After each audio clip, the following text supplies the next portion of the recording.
Bom dia para você que está em casa. O Pronto Atendimento de hoje vai falar sobre casamento. Quem está pensando em se casar precisa saber qual o regime de bens mais adaptado para a realidade de cada um. Direito de família é o tema de hoje.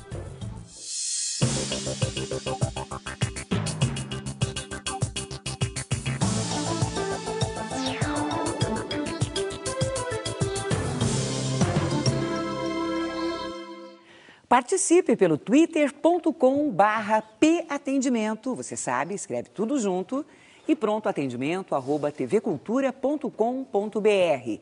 Para conversar com a gente sobre este tema, está aqui o doutor Maurício Barella Maluf, advogado de Direito de Família. Olha, doutor Maurício, é um prazer recebê-lo novamente. Da última vez, a nossa conversa foi muito bacana, muita gente acompanhou. Obrigado, é um prazer estar aqui novamente com vocês. Muito bom. Olha, você está pensando em se casar? Mas além de se preocupar com os preparativos da festa para o grande dia, já pensou em que tipo de união você vai adotar? Qual será o regime de bens do casamento? O novo Código Civil prevê somente para o casamento 4 tipos de regimes de bens: a separação total, a comunhão universal, a comunhão parcial e o novo regime, a participação final nos aquestos. A comunhão parcial de bens é o tipo de união mais usada atualmente. O que cada um tinha quando solteiro continua sendo seu. O que for adquirido depois do casamento é de ambos.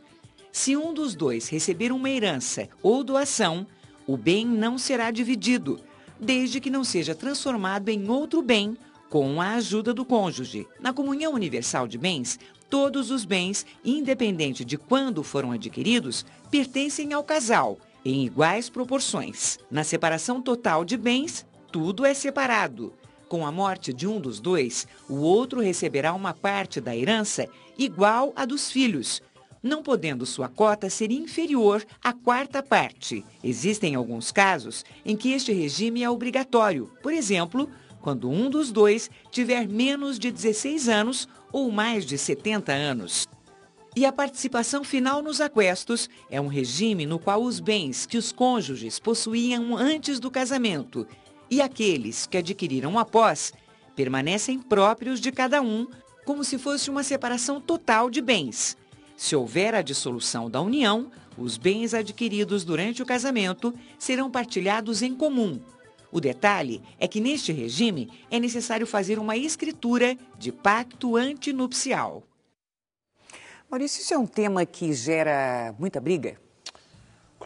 Infelizmente costuma gerar, assim, não só briga, mas discussões, porque também é um tema muito importante de ser conversado, né? Como você colocou no nosso início, que a pessoa que está querendo se casar, ela precisa conhecer essas situações, ela precisa entender um pouco melhor onde é que ela está, como vai ser a vida dela a partir de então, daquele novo relacionamento. E aí, então, você tem várias opções, né? Como foi colocado no VT. Você tem os regimes que você pode escolher. A pessoa não precisa seguir o mesmo regime que é o tradicional de todos, que é o da comunhão parcial de bens. Ela pode optar por um regime que se adeque mais à realidade dela, como o da separação.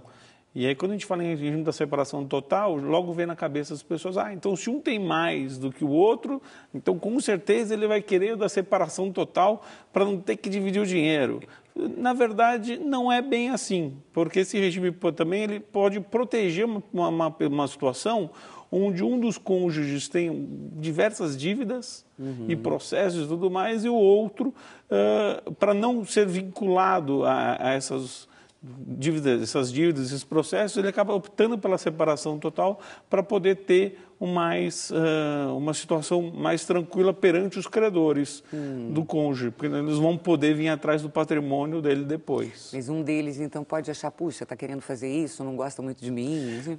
Exatamente. Pode achar que é difícil você também comparar o amor com, né, porque passa a ser realmente um negócio. O casamento é uma transação, é uma relação jurídica complicada, né? Bom, então existe essa opção de escolher uma das formas. E se a pessoa não decide não fazer nada, vai automaticamente para um tipo? Vai automaticamente para o regime da comunhão parcial, onde tudo que era das pessoas antes de se casarem passam a ser individuais delas, doações e heranças também não dividem, mas tudo que elas conseguirem juntos, com o esforço do trabalho, ou se ganhar na Mega Sena que está acumulada, né? Ganhou na Mega Sena, vai dividir 50% para cada. E se o telespectador que está vendo a gente quer ter informações sobre isso? Olha, eu quero saber direitinho como que isso funciona. Existe algum lugar, um site, alguma coisa assim, Maurício? Teria que realmente estar consultando advogados da pessoa, é chato, né? Porque passa a ser muito específico. E pode ir no cartório de notas, porque como é feito por escritura pública, né, os cartórios de notas, eles, toda alteração do regime tem que ser feita por escritura pública. Isso é necessário. Então, os cartórios de notas aí do Brasil inteiro, eles conseguem... É que você falou que falta informação, né? Então... Infelizmente, falta informação das pessoas, mas realmente é buscar aí o advogado da família, o advogado da pessoa, que realmente ela pode consultar e ver o que se adequa melhor, né? Porque tem problema de, por exemplo, na separação, uma outra curiosidade bacana também, na separação, no regime de separação total, a lei exige que você coloque na sua escritura como que vai ser o sustento da casa. Porque você pode falar assim, olha, tudo bem, eu vou me casar com você por regime de separação, mas eu não vou botar R$1. Tudo vai ser por sua conta. Se for uma situação de a pessoa tem muito mais dinheiro que a outra e queira se proteger, você pode colocar sobre a educação dos filhos, que religião que os filhos vão ter.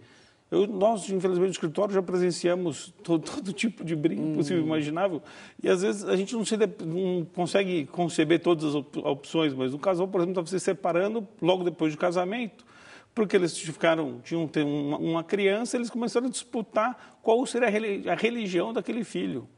Puxa. E aí eles não conseguem chegar no consenso. Então, essa é uma das coisas, por exemplo, que você, hoje, antevendo esse problema, você pode, inclusive, fazer constar na sua escritura de pacto. Que vocês vão ter tantos filhos, que a religião dos filhos vão ser tal.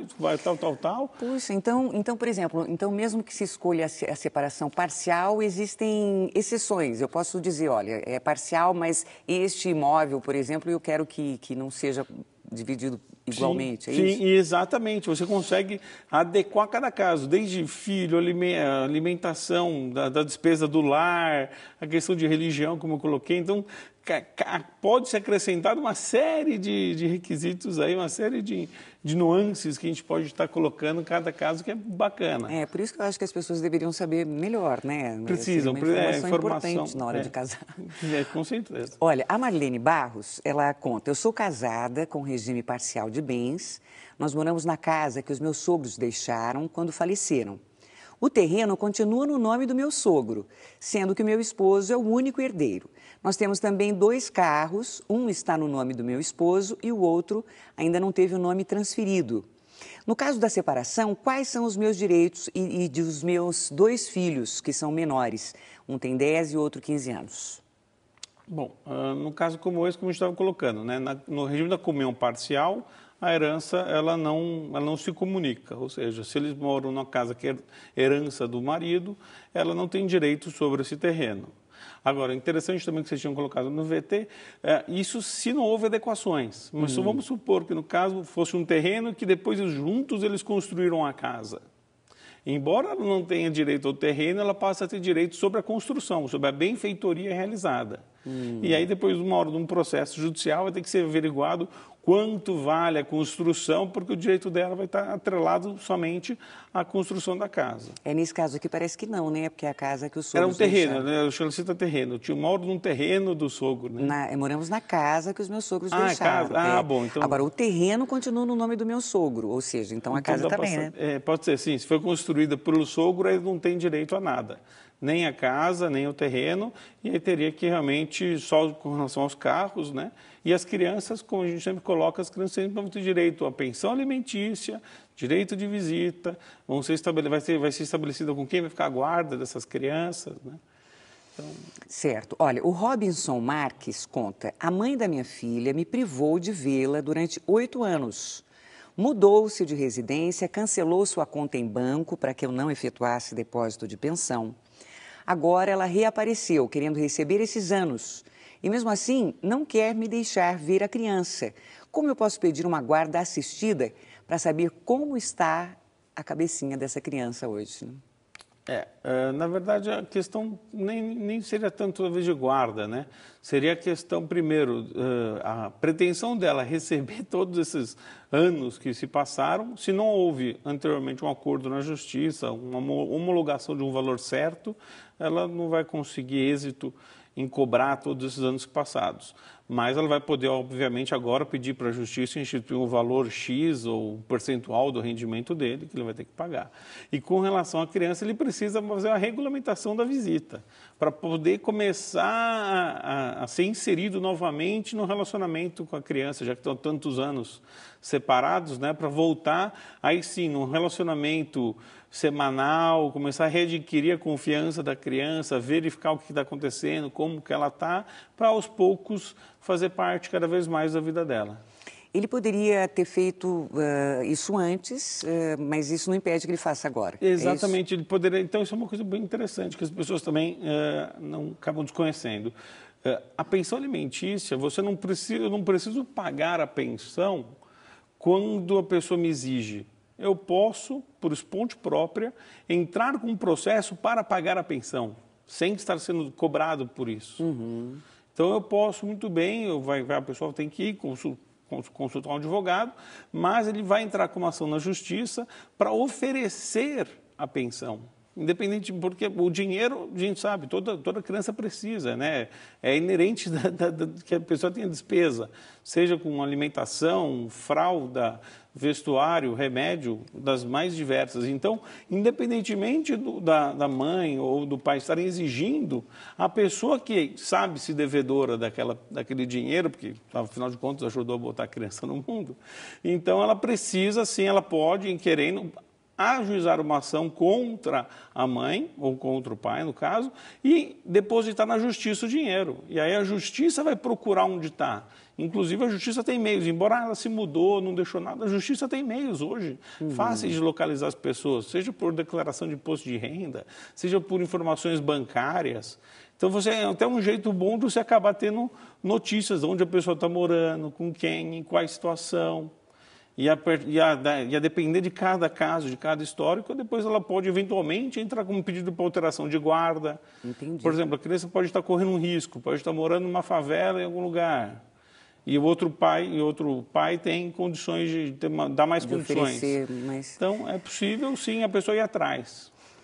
Muito bem, dentro do direito de família, muitas dúvidas surgem a partir de denominações novas para situações antigas, como, por exemplo, qual a diferença entre concubinos, companheiros e conviventes? No Brasil, o termo concubinato tornou-se uma palavra estigmatizada, pejorativa.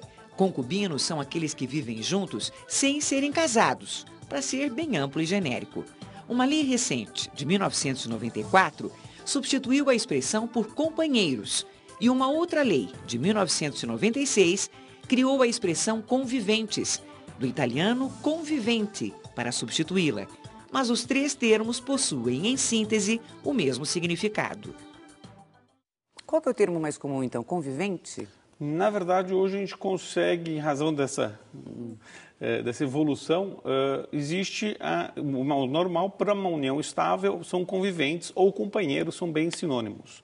O concubinato, ele parou de ser usado como uma denominação da situação de união estável para ser uma situação não abrangida pela lei, que é, por exemplo, que há uma grande diferença. Às vezes, e as pessoas não sabem disso também, porque uma situação de união estável é uma relação entre duas pessoas que têm o mesmo propósito de constituir uma família.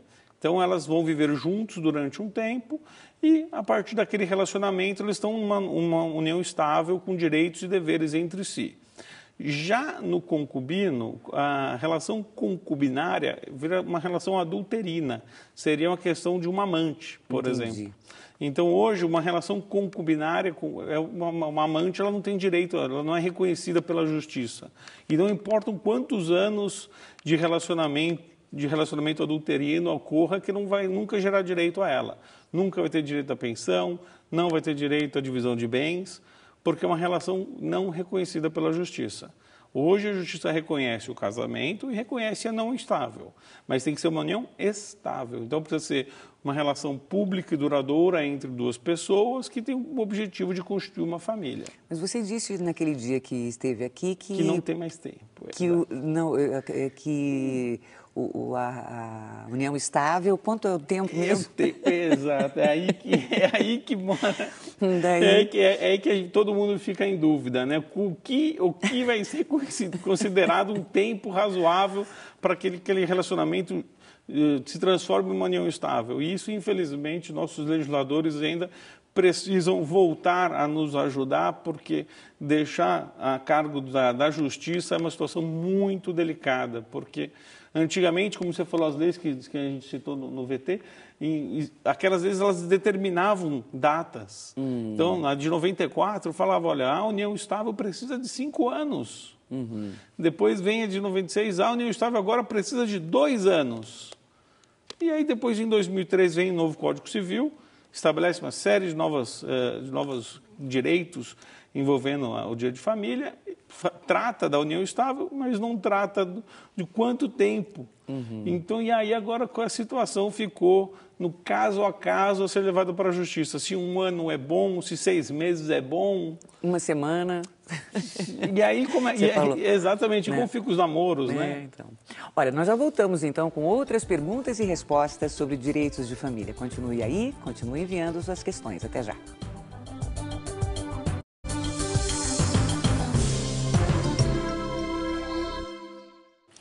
Nós estamos de volta com o Pronto Atendimento. O tema de hoje é Direito de Família e quem está tirando as dúvidas do telespectador é o Dr. Maurício Barella Maluf, advogado, especialista em Direito de Família. Maurício, olha só, o Antônio escreveu para a gente. Ele conta, eu vivo com o meu companheiro há 12 anos. Eu gostaria de colocá-lo como beneficiário da minha herança. O que eu devo fazer?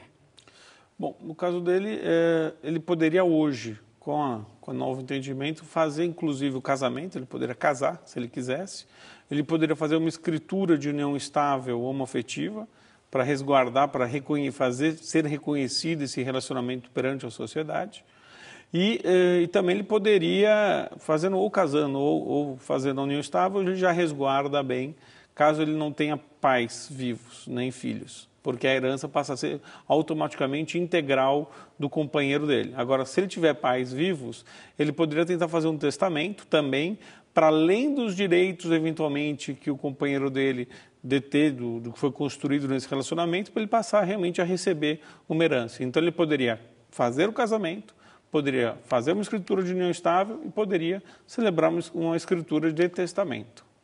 A Ana Lúcia escreve, a minha mãe herdou bens quando meu pai morreu. Há 2 anos, ela está com Alzheimer. Como fazer para administrar os bens dela agora? Bom, para as pessoas que estão incapacitadas, seja por Alzheimer ou outras doenças degenerativas, o procedimento correto é fazer o processo de interdição. Então, vai ter que procurar, obviamente, a justiça. Lá, a pessoa que está doente vai ser submetida a uma perícia médica de confiança, vai ser realizada por uma pessoa de confiança da justiça para verificar qual é o nível de incapacidade, se existe algum entendimento ou não. E ali a justiça vai nomear uma pessoa, um curador, vai ser o responsável por administrar todo esse patrimônio. Pagar as contas, gerir o patrimônio, eventualmente vender um determinado bem para substituir por um outro tipo de patrimônio. E essa pessoa escolhida pela justiça é da família, não necessariamente? Necessariamente é sempre da família, mas se houver muita disputa entre irmãos, por exemplo, e o juiz entender que nenhum deles tem condição de cumprir o papel de curador, o juiz poderia nomear uma pessoa de fora, mas normalmente sempre fica entre a família. Muito bem, a Paula conta, meu ex-marido se casou de novo e a atual mulher dele não aceita que ele veja o nosso filho. A criança está sentindo falta do pai. Como eu posso exigir que as visitas sejam cumpridas?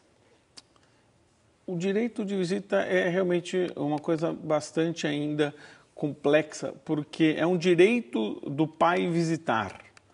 E eu entendo, e alguns entendem, que é um direito da criança ser visitada também. Então, não é porque se o pai não quer, então não há visita. É lógico que fazer uma coisa forçada nunca é bom. Ninguém quer pelo menos eu não consigo ter nenhuma experiência positiva de algo que foi obrigatório ser feito. Não adianta obrigar o pai a sair com a criança, porque ele não vai tomar cuidado, não vai ter atenção, ele não vai passar sentimentos positivos para a criança às vezes acaba até transparecendo que o pai não queria estar lá. Então não sei se isso é o ideal. Mas se no caso aí na hipótese que está sendo levantada, a única pessoa contra é uma pessoa externa da relação, ela poderia entrar com uma ação na justiça para obrigar o pai, tentar obrigar o pai a ver a criança, e o pai poderia usar isso como uma desculpa perante a nova esposa, falar, agora eu sou obrigado a ver porque a justiça mandou. Então, mas é uma situação bem complexa, mas é uma pena que ainda tem... E a criança ali no meio de tudo isso, né? Sempre isso, infelizmente é uma pena. Isso mais por insegurança da nova esposa, né? Porque vai achar que se ele continuar com o relacionamento com a mãe da criança, ela está sendo ameaçada de poder perder o cargo, mas isso não acontece. As pessoas têm que ter mais maturidade para saber lidar com essas situações. Olha, perdão, a Marta conta, eu vivo uma relação homoafetiva há 8 anos. Eu posso colocar a minha companheira como dependente no plano de saúde? Pode sim, Marta. E aí a questão também, de novo, é parecida com aquela. Se ela quiser fazer um reconhecimento de união estável, se quiser fazer um casamento, também poderia. Pode ser que o plano peça uma declaração de que estão vivendo juntas, que já é um reconhecimento da união estável, mas pode sim, pode para isso, pode para a declaração de imposto de renda, colocar como dependente também. A Patrícia escreve, nós herdamos uma casa quando o meu sogro morreu, mas o terreno estava no nome do meu cunhado. Agora ele exige a casa. O que eu faço? É difícil, eu não consigo entender muito bem o que está acontecendo, mas, veja, primeira coisa que você tem que ver, essa casa, se estava em nome do cunhado, foi feito inventário dessa casa? Essa casa foi comprovado na justiça que essa casa pertencia ao pai dele e aí voltou para o pai? Então, porque a casa está em nome foi do herdada. cunhado, não foi herdada. Se está em nome do cunhado, é do cunhado. O terreno estava no nome do cunhado. Ah, não. Isso acho que deve ser um termo de um erro de digitação, né? porque é difícil. Não existe casa sem terreno, né? Ninguém é dono de uma casa. Porque de repente poderia ser aquela situação de que foi construída depois, mas não importa. Não importa que o terreno, porque o terreno, se o terreno tem nome do cunhado, teria que ver. Foi provado na justiça que esse terreno estava indevidamente no nome do cunhado e que pertence de fato ao pai? Ah, perfeito. Foi provado. Então, o terreno volta para o pai. O terreno voltando para o pai, e o pai faleceu, esse terreno vai ser dividido pela herança. Então, vamos supor que sejam 2 irmãos. Então, o cunhado vai ter metade e o marido dela vai ter metade. E aí, na verdade, a solução para esse problema vai ser, através da justiça, obviamente, entrar com uma ação posterior chamada de dissolução de condomínio, onde eles vão entrar, vão dizer que eles não querem manter essa propriedade conjuntamente, por uma série de disputas, e então que a justiça vai obrigar a ser avaliado esse imóvel vai ser vendido e o dinheiro obtido vai ser dividido meio a meio. Muitas perguntas, hein? A Maria Vasques escreve, o meu irmão ficou casado por 4 anos e faleceu. Hoje a mulher dele usufrui da herança dele, do que ele herdou dos pais e dos avós. Ele não deixou testamento e a mulher usufrui de tudo. E já está vendendo as coisas. Está correta essa situação? Sou irmã dele, tenho algum direito? O que eu posso fazer? Teria que analisar o caso especificamente, mas a princípio, se ele era casado, se ele, de novo, não deixou filhos e não tem pais vivos, ela é a única herdeira, estaria tudo correto. Mas aí tudo dependeria também, a gente teria que analisar qual que é o regime de bens que eles tinham casado, porque nesse caso isso pode eventualmente importar, e verificar também, como eu disse, se ele não deixou nem filhos, nem pais vivos. O fato dela ser irmã, simplesmente, ou se ela fosse a única pessoa viva relacionada ao irmão, realmente não teria direito a nada. Divanir, de Campo Grande, ele escreve, o meu sobrinho faleceu, filho único, deixando um apartamento que está sendo pago. Um carro, minha irmã está pagando as parcelas de ambos os bens. O pai dele já era divorciado da minha irmã há 8 anos e nunca deu pensão para o seu filho. Ele tem algum direito nos bens de seu filho? Essa é a pergunta. Puxa, essa eu tenho que pedir para você repetir. O sobrinho dele morreu, certo. Filho único, certo. Deixou um apartamento e um carro. Certo. A irmã que está pagando, a irmã do Divanir. O pai dele já era divorciado certo. da minha irmã há 8 anos. Nunca deu pensão. O pai tem algum direito dos bens do seu filho? Sim, na verdade, o filho morrendo, o pai é o único herdeiro. Ele é o único herdeiro, e aí pode gerar uma situação que o pai passa a ser devedor também do filho em termos de pensão alimentícia. Se é que havia um processo na justiça contra o pai para cobrar essa pensão. E o pai hoje, ele teria que ter a guarda desse filho, porque ele, além, né, a guarda não, como a mãe morreu, né, hoje esse filho tem que voltar para... Foi a mãe que faleceu, não é isso? Foi. Isso. Então, como a mãe faleceu, o filho voltaria para a guarda do pai e o pai, além de usufruir, o pai teria que administrar todo o patrimônio do filho até o filho completar 18 anos. Olha só, foi o sobrinho que faleceu. Vamos continuar aqui e a gente volta nessa questão aqui. Acho que a gente pode até depois... O Paulo Figueiredo, ele conta, eu gostaria de saber qual procedimento tomar quando o menor passa a maioridade. Eu tenho um filho que fez esses 18 anos esse mês... Depositei pensão alimentícia até este mês. Como eu faço para cessar o pagamento na conta da mãe e ajudá-lo diretamente? Bom, não há, infelizmente, é uma dúvida bem interessante, não há a pensão não cessa aos 18 anos. Isso não acontece. Então, o fato dele agora ser maior de idade faz com que ele responda, ele tenha maturidade para responder pelos seus atos. Então, o que precisa ser feito? Mesmo porque também, em termos de pensão, é bom dizer, porque nunca acaba nos 18, porque o filho dele vai, eventualmente, frequentar uma faculdade, vai fazer algum curso de graduação, e aí é necessário que o pagamento continue enquanto terminar, até que a graduação dele se encerre. Por isso que, normalmente, a pessoa fala 18 ou até terminar a faculdade. Então, qual que é o procedimento agora? Ele teria que entrar com uma ação na justiça de revisão de pensão alimentícia, só que nesse novo processo de revisão, quem vai estar respondendo pelo processo vai ser o próprio filho. Eles podem estabelecer alguma espécie de acordo para que o dinheiro já caia diretamente na conta do filho, ou abra uma conta para o filho poder estar recebendo esses recursos. Carolina Mancini pergunta, eu pago um financiamento de um imóvel. Gostaria de saber se, caso venha me casar em comunhão parcial de bens, esse imóvel que eu estou pagando passará a ser do casal. O imóvel não passará a ser do casal. As parcelas que forem pagas enquanto casal serão do casal. Consegui ser claro ou não? Ou seja, se ela pagou 10 anos de financiamento de um contrato de 20, os primeiros 10 anos são dela. Os próximos 10 anos que eles não estão pagando como casal vão ser dos dois. Então, no final da história, ela vai ter 75% do apartamento e ele 25%. Puxa vida, hein? Olha, a Ivani conta, eu sou noiva há 2 anos e meio. Há 1 ano moramos juntos, compramos uma casa. Agora, quais são os meus direitos? E ela conta que tem 43 anos. Bom, na verdade, o fato de morar junto, de novo, me parece mais claro que eles querem, já estão morando juntos, então já existe um relacionamento, já existe uma união estável. Então, essa casa que eles compraram já está pelo regime da comunhão parcial de bens. Então, o fato de vai estar casando, vai estar só resguardando isso. Esse é um caso, por exemplo, interessante, onde ela poderia fazer, apesar de casar pelo regime da comunhão parcial, ela poderia fazer uma escritura de pacto antinupcial para declarar isso, que vocês já estão vivendo em união estável há 1 ano, há 2 anos, e estão só convalidando agora, transformando a união estável em casamento. Muito bem, estamos quase no finalzinho. O Zeca, da Vila Matilde, ele escreve, se por acaso um imóvel de um dos cônjuges, que ele ou ela já possuía antes do casamento, é sinistrado por incêndio e é reformado por um deles, teria de ser partilhado? Na verdade, excelente pergunta, porque os bens que são anteriores ao casamento pertencem só à pessoa que a detém. Porém, eu posso vender esse mesmo imóvel e comprar um outro de valor maior usando recursos do casal. Passa nessa diferença a ser do casal. No caso dele, o imóvel foi sinistrado, recebeu, por exemplo, um seguro de 300 mil. Ele comprou um apartamento de 500 mil com o dinheiro do seguro. Como que fica? 300 mil pertencem ao dono daquele imóvel e os 200 vai ser do casal. Então, sempre, se o imóvel era de um deles, mas é vendido, acontece alguma coisa, é transformado em um outro bem, cujo o valor é maior, então existe essa situação de diferença.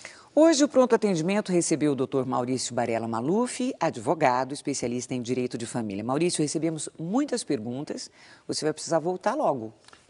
Vai ser um prazer, estou sempre à disposição. Muito obrigada, bom dia. Obrigado a vocês. Amanhã é quarta-feira, você já sabe, dia de Previdência Social. Você já pode enviar suas questões. Bom dia, até amanhã às 8h.